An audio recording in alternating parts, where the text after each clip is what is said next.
Hi friends, आज हम बात करने वाले हैं two variable linear equation methods की। ठीक है, जो हमारा 10th क्लास के सिलेबस में मैथमेटिक्स में थर्ड चैप्टर है।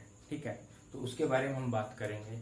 इसमें जो हमारे लीनियर इक्वेशंस दी होंगी उनको हम कैसे उनका इंटरसेक्शन, वो इंटरसेक्ट करती हैं या फिर वो पैरेलल हैं या फिर कोइंसाइड करती हैं। ठीक है, उस बारे में हम यहाँ पे बात करने वाले हैं।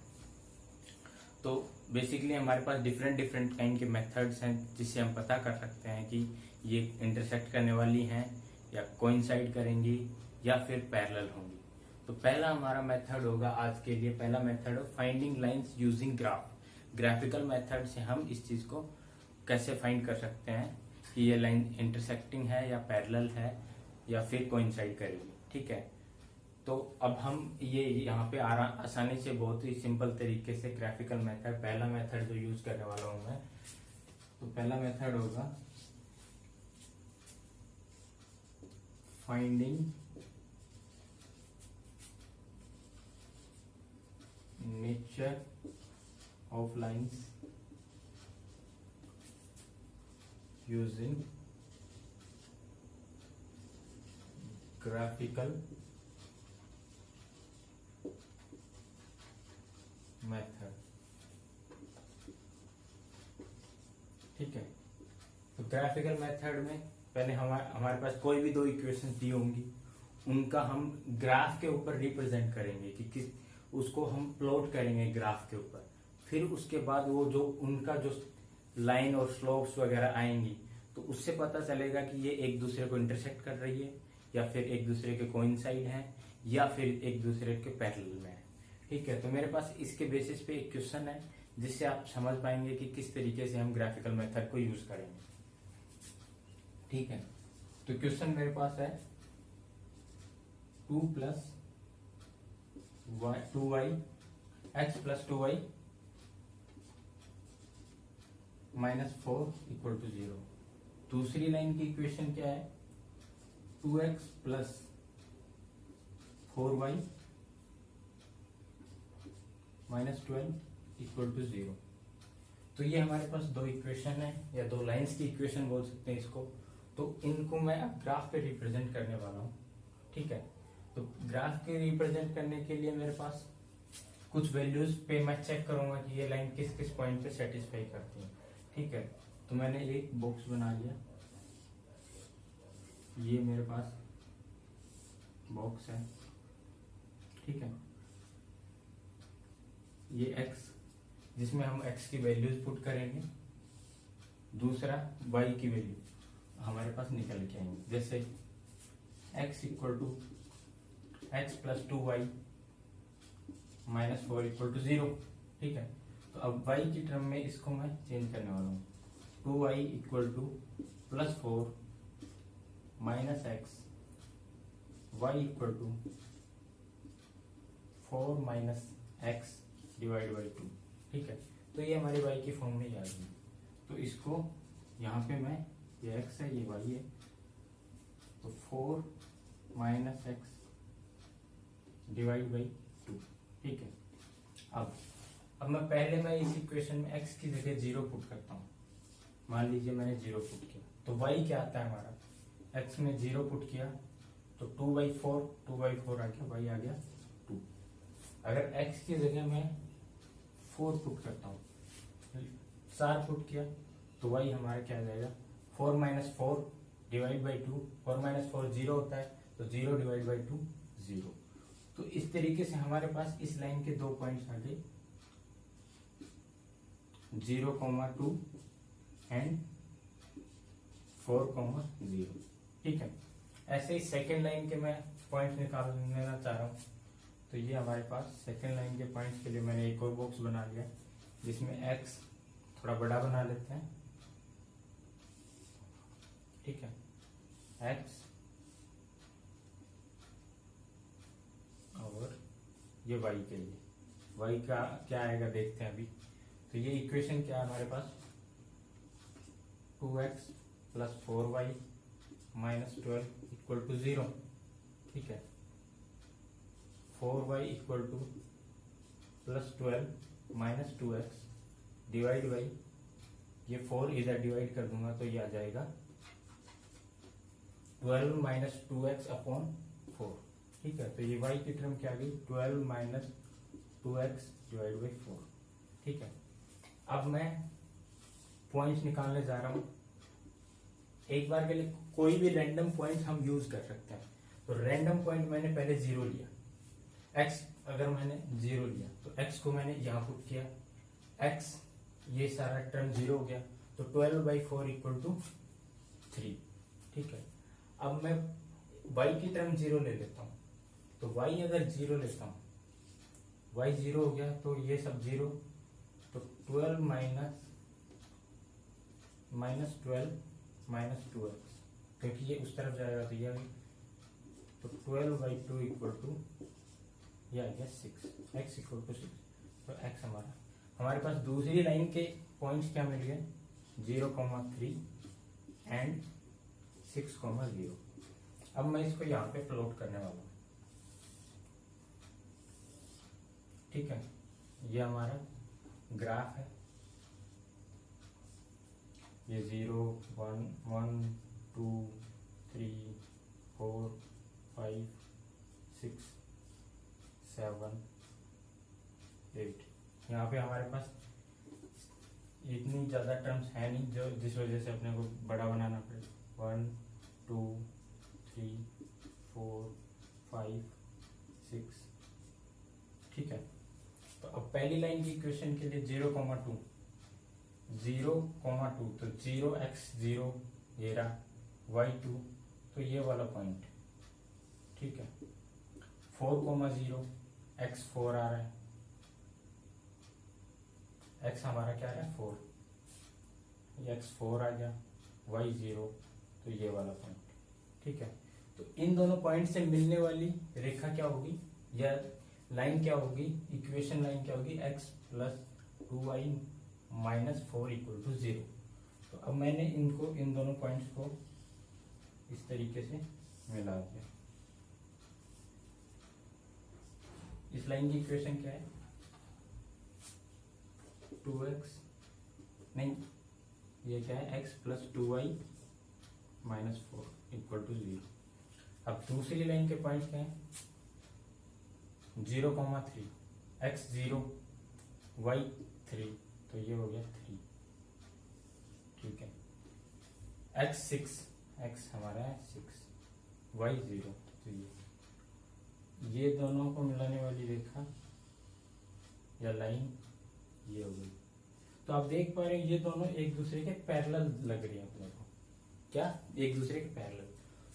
तो हम बोल सकते हैं these lines are parallel to each other.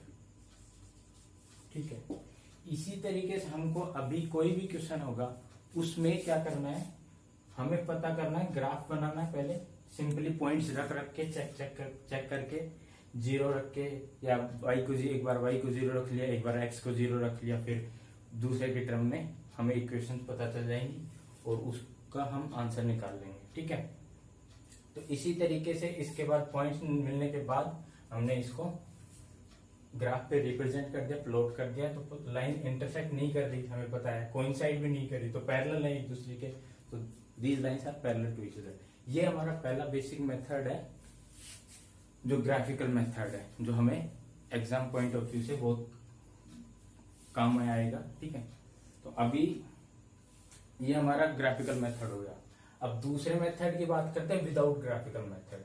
Without graphical method से हम किस तरीके से इन्हीं लाइंस का हम रिप्रेजेंट करके, बिना इनका ग्राफिकल मेथड रिप्रेजेंट ना करते हुए, हम वैसे ही कोफिशिएंट्स देख के, इनके लाइंस के कोफिशिएंट्स देख के, इनके कोफिशिएंट्स, ये कोफिशिएंट्स हैं, ये कोफिशिएंट्स देख के हम पता कर पाए कि ये लाइन पैरेलल है, इंटरसेक्ट करेंगी या कोइंसाइड करेंगी। ठीक है, तो दूसरा मेथड हमारा क्या होगा, to finding the nature of lines without using graphical method. ठीक है, तो मैं यहां पे ये लिख देता हूं,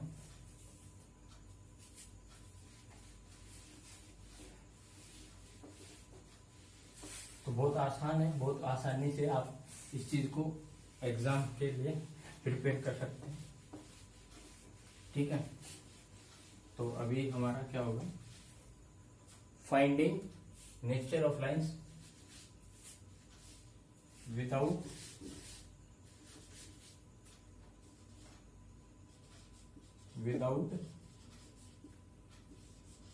ग्राफिकल मेथड।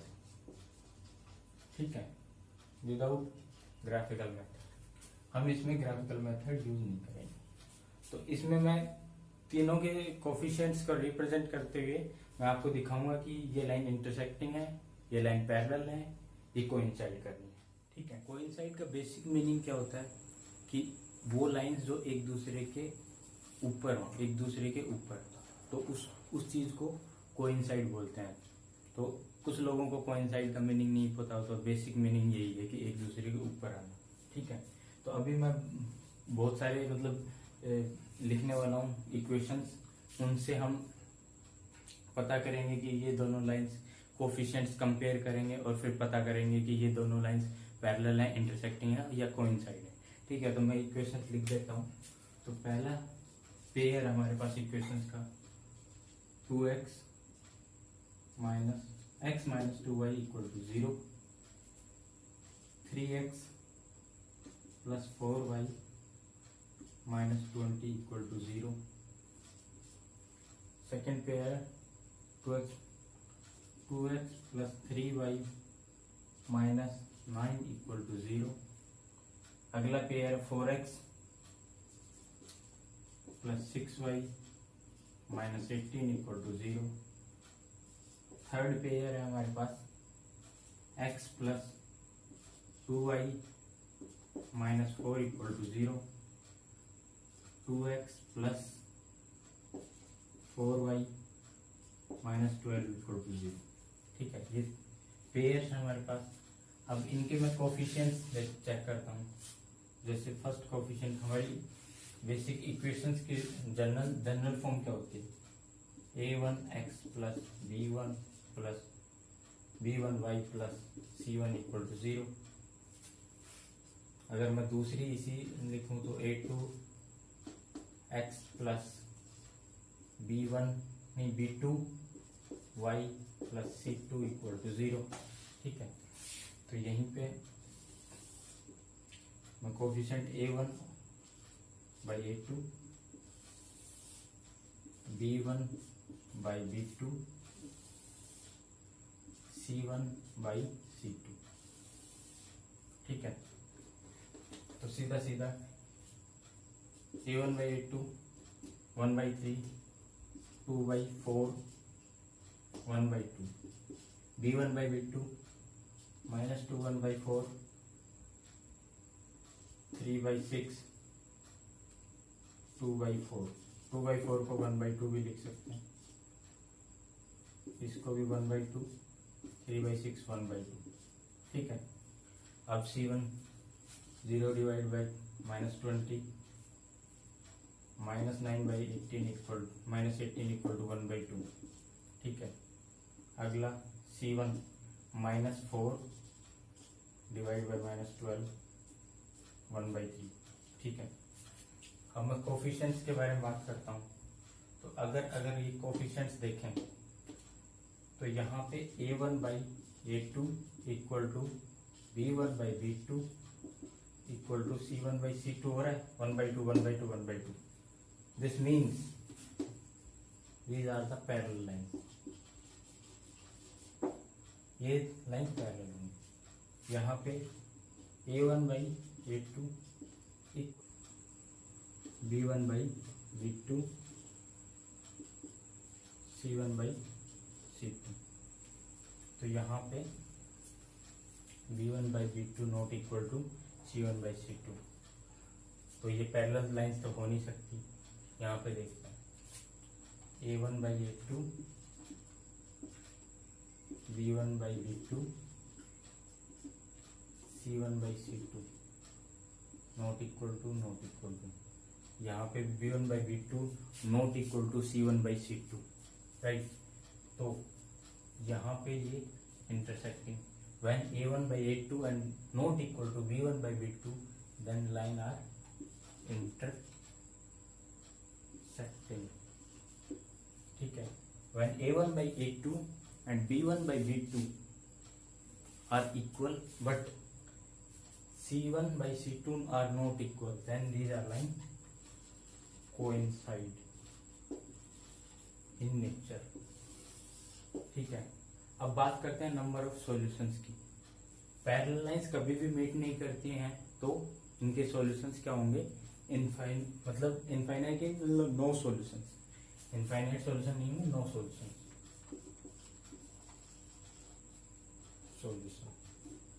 ठीक है, अब बात करते हैं कि intersecting line. Intersecting line means एक दूसरे को काटना। जब लाइंस एक दूसरे को काटती हैं तो उनका सॉल्यूशन एक सिंगल पॉइंट पे ही काटती हैं, तो सॉल्यूशन क्या होगी, वन सॉल्यूशन। ठीक है, अब कोइंसाइड का बेसिक मीनिंग एक दूसरे को ऊपर, तो n नंबर को मतलब इनफाइनाइट सॉल्यूशंस हो सकते हैं, इनफाइनाइट सॉल्यूशन। ठीक है, तो इस तरीके से विदाउट ग्राफिकल मेथड्स हमने लाइंस का नेचर पता किया कि a1 by a2 not equal to b1 by b2 equal to c1 by c2, then lines are parallel. When a1 by a2 equal to b1 by b2 and not equal to c1 by c2, then lines are coincide. When a1 by a2 not equal to b1 by b2 not equal to c1 by c2, then lines are intersecting, right? तो हम इस तरीके से without graphical method हम ये lines का nature पता कर सकते हैं। अब बात करते हैं सॉल्यूशंस के बारे में। अब इन लाइंस का सॉल्यूशन किस तरीके से पता कर सकते हैं, तो अगला मेथड आता है हमारे पास सॉल्यूशंस के लिए, finding solutions using replacement method. तो मैं रिप्लेसमेंट मेथड के बारे में डिस्कस करने वाला हूं अभी। तो अभी रिप्लेसमेंट मेथड किस तरीके से है वो मैं यहाँ पे अभी आप लोगों के सामने डिस्कस करूंगा बहुत आसानी से। हम एक लाइन से कुछ x या y की वैल्यू निकालेंगे और दूसरे में पुट कर देंगे। तो फाइंडिंग क्या फाइंड करने वाले हैं, सॉल्यूशंस। ठीक है, तो फाइंडिंग सॉल्यूशंस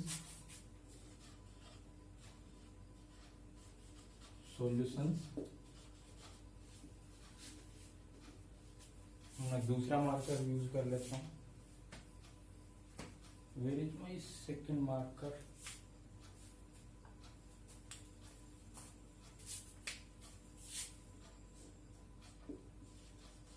ठीक है। Finding solutions using replacement method.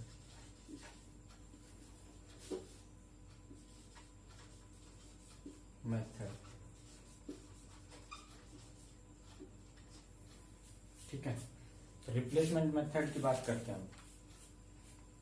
तो मैं इसके ऊपर सीधा डायरेक्टली एक क्वेश्चन लूंगा जिसपे हम डिस्कस करने वाले हैं, और उस क्वेश्चन से ही हम सीख पाएंगे कि रिप्लेसमेंट मेथड कैसे यूज करते हैं। तो मेरे पास यहाँ पे एक क्वेश्चन है। क्वेश्चन क्या है, 7x minus 15y equal to 3, and second equation is x plus 2y equal to 3. This is equation first, this is equation second, right? तो अब इन दोनों इक्वेशन को रिप्लेसमेंट मेथड किस तरीके से यूज करते हैं। तो पहले मैं इस इक्वेशन से, from the equation first I find the value of x in terms of y, तो 7x minus 15y equal to 3, then 7x equal to 3 minus plus 15y, x equal to 3 plus 15y divide by 7। ठीक है, अब this is the equation third. अब मैं इसको second equation में put करने वाला हूं। Putting equation third into second put किया तो x की जगह 3 plus 15y divide by 7 plus 2y equal to 3। LCM लेते हैं, सॉल्यूशंस करके बता रहा हूं। एलसीएम लिया 7, तो ये टर्म यूं की यूं,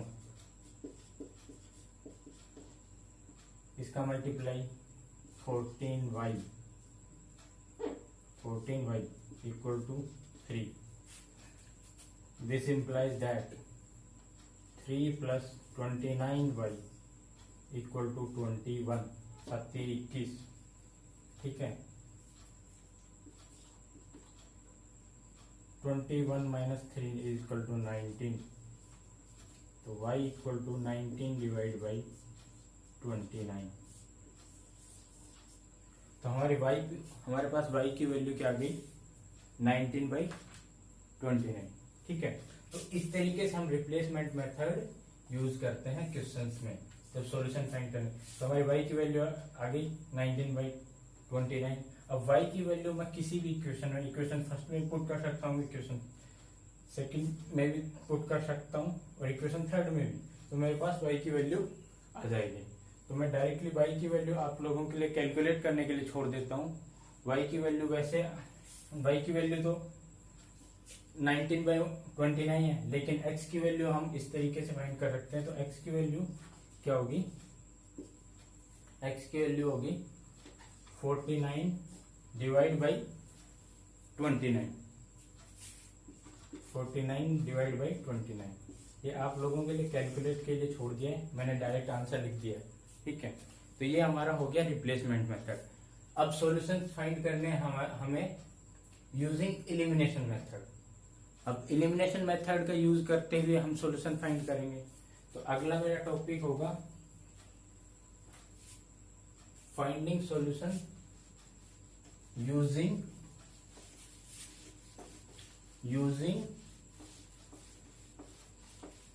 एलिमिनेशन मेथड। एलिमिनेशन मेथड का यूज करते हुए मेरे को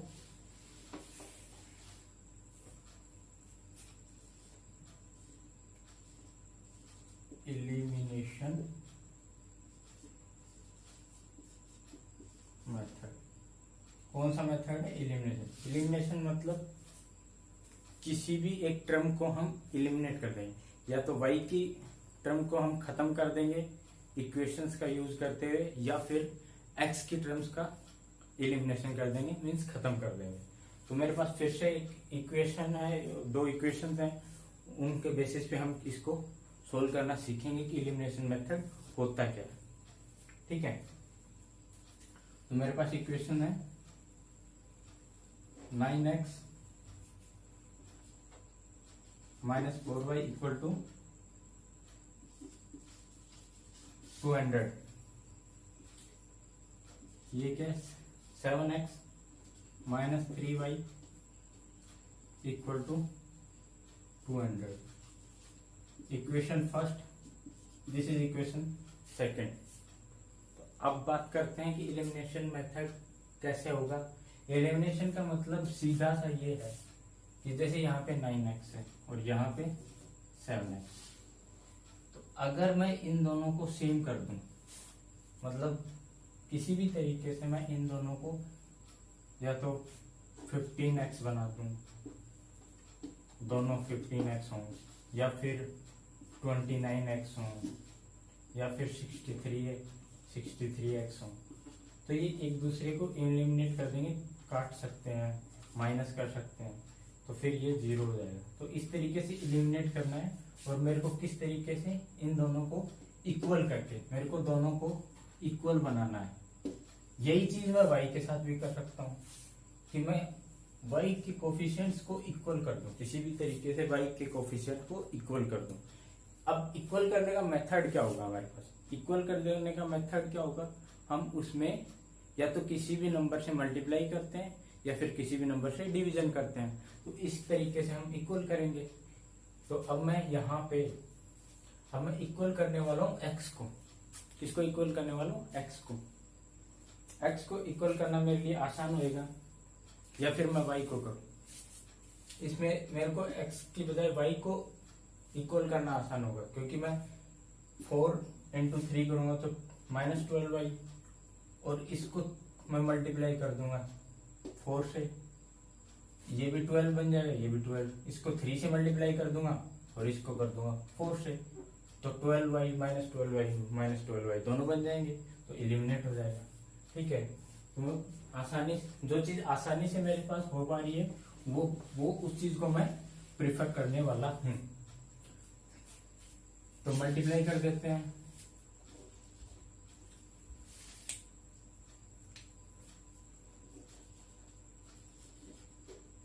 multiplying equation first by 3 and equation second by 4। तो ये मैंने 3 से मल्टीप्लाई करने का, 3 into 9x - 4y equal to 200, इसको मैंने मल्टीप्लाई कर दिया 4 से, तो 7x - 3y equal to 200।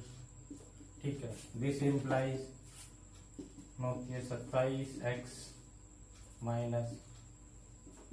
12y होती है 6000। ठीक है, तो ये 6000 हो गए। अब इसको 7 के 28, 7 के 28 x 4 दिए 12 y और 4 दूनी 8, 8000। ठीक है, राइट। तो अब मेरे पास अब इक्वेशन 4, इक्वेशन 5। ठीक है, अब इनको मैं क्या करने वाला हूँ, इनका मैं एडिशन करने वाला हूँ,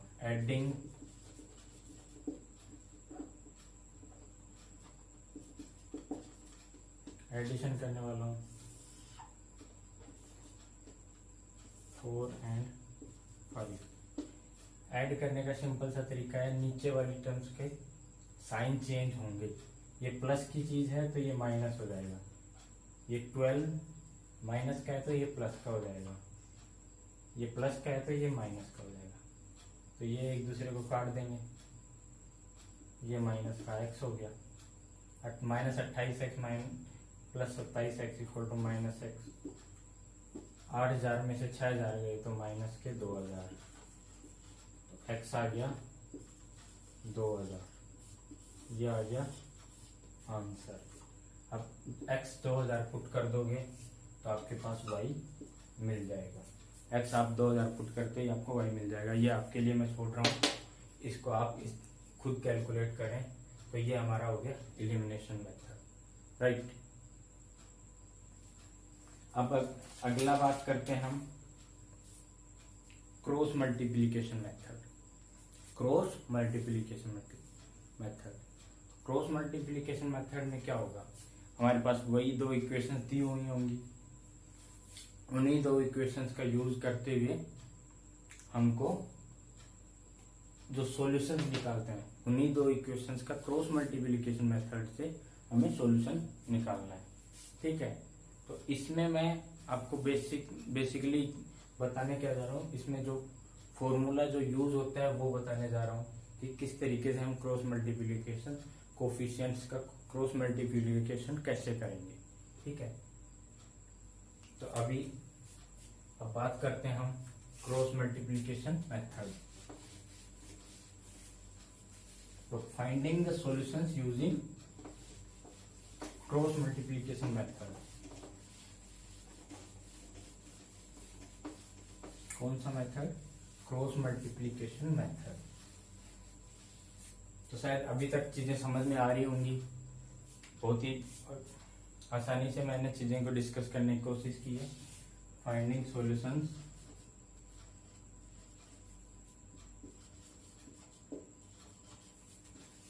यूजिंग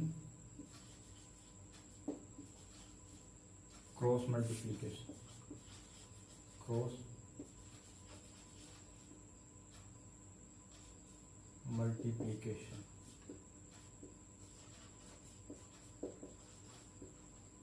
ठीक है, क्रॉस मल्टीप्लीकेशन मेथड यूज करने वाले हैं। तो इसमें मैं जनरल फॉर्म से स्टार्ट करता हूं। जनरल फॉर्म्स क्या होती हैं? A X plus B Y plus C, ऐसे ही A two X plus B two Y plus C two equal to 0। ये हमारी दो इक्वेशंस होंगी। तो क्रॉस मल्टीप्लीकेशन के लिए बहुत आसानी से क्या करने वाले हैं हम, इसको डायरेक्टली x y 1। ठीक है, अब x और y यहां भी मैं लिखता हूं b1 b2 c1 c2 a1 a2 b1 b2। Sequence हमेशा यही रहना चाहिए। सीक्वेंस क्या? a1 b1 b, a1 के बाद b1 b1 के बाद c1। तो ऐसे a1 b1 a2 b2, ऐसे ही b1 c1 b2 c2। Sequence हमारा यही रहना चाहिए। तो क्रॉस मल्टीप्लिकेशन कैसे होता है? This way. ठीक है, तो x की टर्म फाइंड करनी हो तो b1 c2 minus b2 c1 is equal to y upon c1 into a2 minus c2 into a1। तो c1 into a2 minus c2 a1। ठीक है, अगला है 1 upon a2 into b1, a2 into b1 minus a1 into b2। तो ये हमारा basic formula है cross multiplication method के लिए, जो हमेशा ही हमें याद रखना है। ठीक है, अगर ये नहीं होगा और क्रॉस मल्टीप्लिकेशन मेथड दिया हो तो हमारा ये नहीं हो पाएगा, इससे क्वेश्चन हम नहीं कर पाएंगे।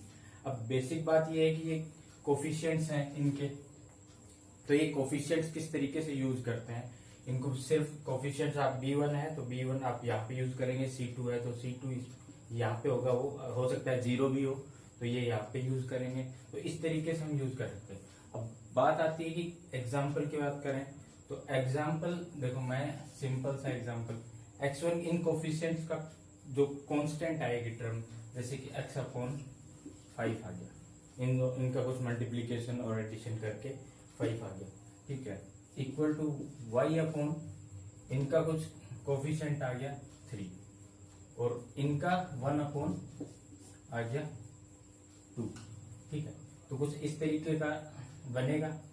अब मेरे को x की वैल्यू निकालनी है, x divide by 5 equal to 1/2। This implies x equal to 5/2। तो ये हमारा आंसर होगा x। इस तरीके से हम सॉल्यूशन निकाल रहे हैं क्रॉस मल्टीप्लिकेशन मेथड। ठीक है, अब बात करते हैं y की। y के लिए y/3 equal to 1/2, then 3/2 our answer. ठीक है, तो हमारा आंसर क्या हो जाएगा? 3/2। तो कुछ इस तरीके से हम क्रॉस मल्टीप्लिकेशन मेथड यूज कर सकते हैं। और आगे की कुछ चीजें हैं जो इस चैप्टर में डिस्कस होने वाली है, वो हम अगले वीडियो में डिस्कस करेंगे।